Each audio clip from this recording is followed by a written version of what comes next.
రూపాయలు మంచిది ఉన్నాయి తాగొచ్చు.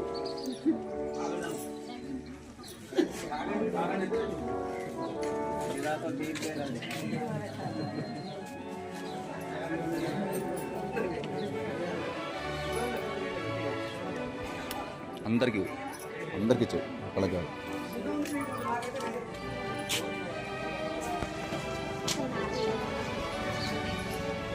4 పథకాలను అమలు చేయబోతోంది.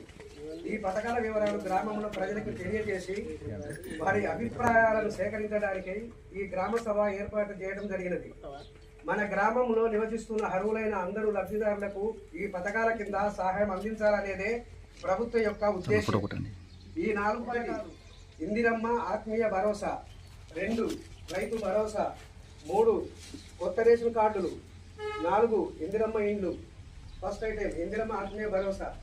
ప్రజాపాలనలో భాగంగా భూమి లేని వ్యవసాయ కూలీ కుటుంబాలకు సంవత్సరానికి 12,000 రూపాయలు ఇవ్వడానికి ఇందిరమ్మ ఆత్మీయ భరోసా పథకం అమలు చేయబడుతుంది.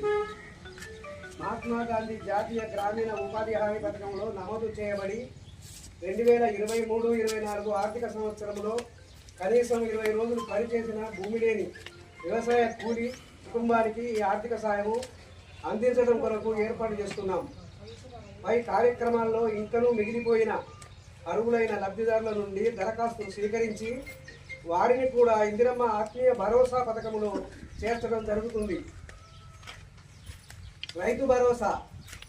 వ్యవసాయ అభివృద్ధి మరియు రైతు సంక్షేమమే మన ప్రభుత్వ మొదటి ప్రాధాన్యత అంశం. అందులో భాగంగా రైతు భరోసా సహాయాన్ని ప్రతి సంవత్సరం ఎకరాకు 12,000కు పెంచడం జరిగినది. వ్యవసాయ యోగ్యమైన అన్ని భూములకు ఈ సహాయాన్ని ఈ నెల 26వ తేదీ నుండి అందించడానికి నిర్ణయించబడింది. వ్యవసాయ యోగ్యంగాని భూములకు ఈ సహాయం వర్తించదు. మన గ్రామంలో ఉన్న రైతులందరూ ఈ పంట పెట్టుబడి సహాయాన్ని సద్వినియోగం చేసుకోవాలని కోరుతున్నాను. కొత్త రేషన్ కార్డులు. ప్రభుత్వం దగ్గర ఉన్న వివరాల ఆధారంగా రేషన్ కార్డు లేని నిరుపేదలను గుర్తించి అర్హులైన నిరుపేదలందరికీ కొత్త రేషన్ కార్డులు పంపిణీకి ఏర్పాటు చేస్తున్నాము. మీ సేవ ద్వారా రేషన్ కార్డులలో అదనపు కుటుంబ సభ్యులను చేర్చడానికి వచ్చిన దరఖాస్తులు గ్రామ సభల ద్వారా ఆమోదించుకొని అదనపు కుటుంబ సభ్యులను చేర్చడానికి ఏర్పాటు చేస్తున్నాము.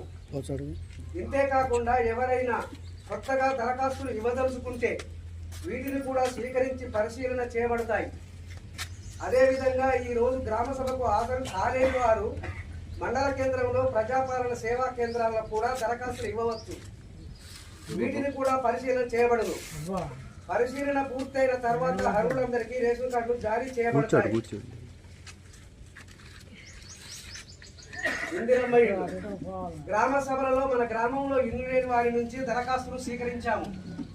అట్టి దరఖాస్తులను క్షేత్రస్థాయిలో పరిశీలించడం జరిగింది. ఈ క్షేత్ర పరిశీలనలో ఇంటి స్థితిగతులను, ఇప్పుడు నివసిస్తున్న ఇంటి కప్పు వివరాలు, ఇల్లు కట్టుకోవడానికి కావలసిన స్థలాన్ని పరిశీలించి ఫోటోలు కూడా తీసుకోవడం జరిగింది.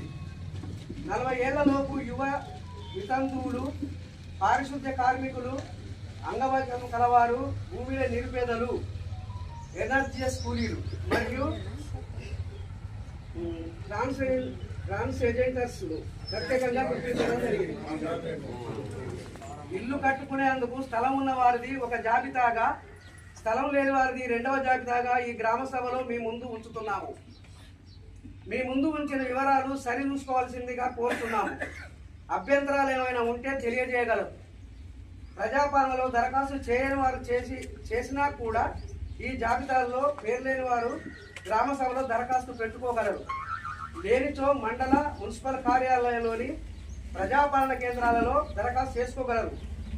అన్ని వివరాలు సేకరించిన తర్వాత అర్హులైన అందరికీ ఇండ్లు మంజూరు చేయడం జరుగుతుంది.